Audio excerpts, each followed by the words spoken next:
Hello again from Scouse Farm. I'm going to show you now how to harvest poppy seeds. And if you've not seen any of my previous videos on poppies, they were some of the earliest videos when I first set the channel up, because the poppies were flowering just about when I was first filming.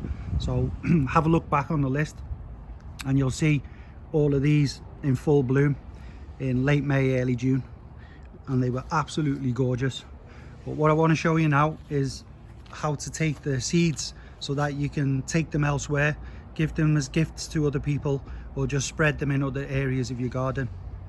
And the poppies, the seeds form in the head. So you'll see here we've got a green head, so that's not quite ready, but when they start turning brown, as you can see here and there, you'll notice that a little opening appears at the top there, like a little window, little tiny little square window at the top of the poppy head.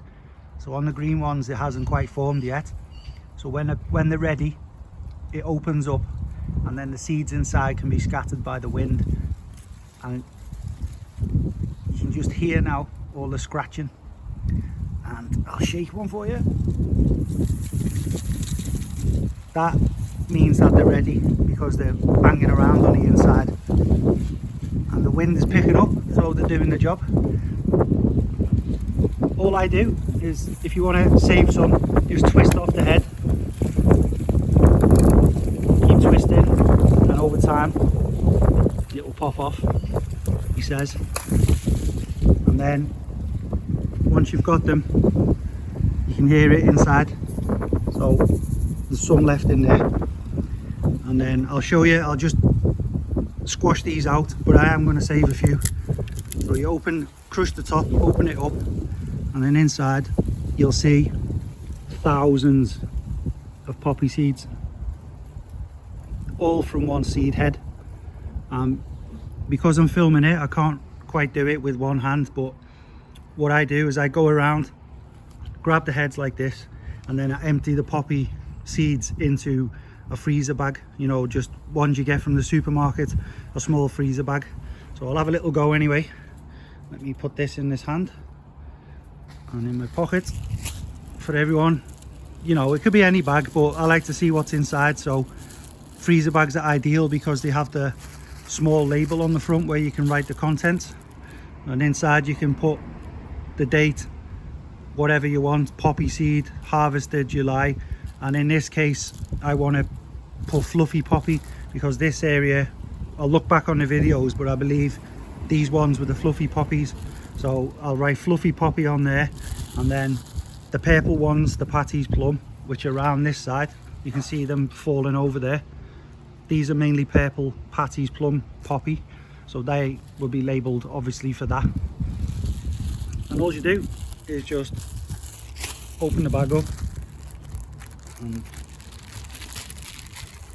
put the poppy head in, turn it upside down, and again with one hand it's a bit difficult, but you get the picture. It's not rocket science. Just tip the poppy head upside down and all the seeds will fall out. And from that one plant, which you know is a good producer, we've got all of these seeds. Fantastic. So think how many you can harvest from one little clump of plants like this.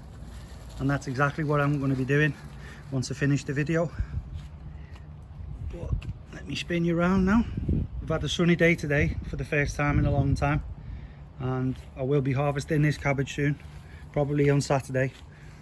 Today is Wednesday, I think, so he's going to be coming out on Saturday, and then I'll try and put something else in the space that it'll take, because cabbage does take up quite a lot of space, so you get a good amount of room to put things that you've been growing on in the background in where you've took the cabbage out from.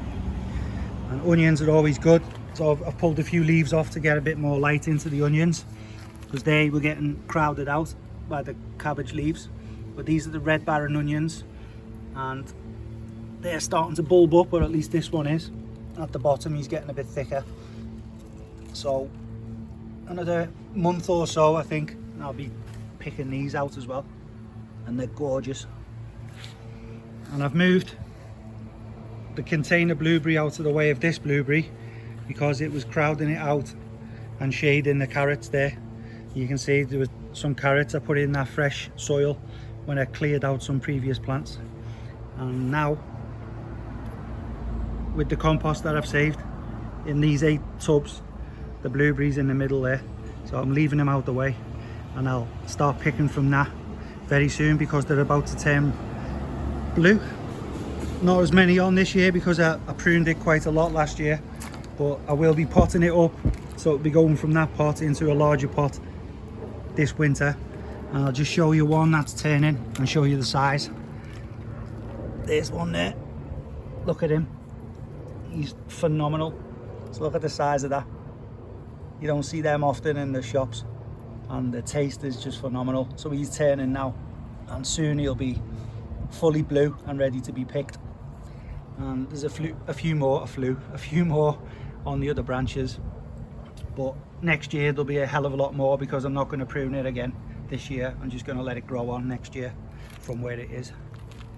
So there you go. Now you know, if you do see poppies around in public spaces and you like the type of poppy it is, just wait for them to form the seed heads like that, and then just take the seed yourself.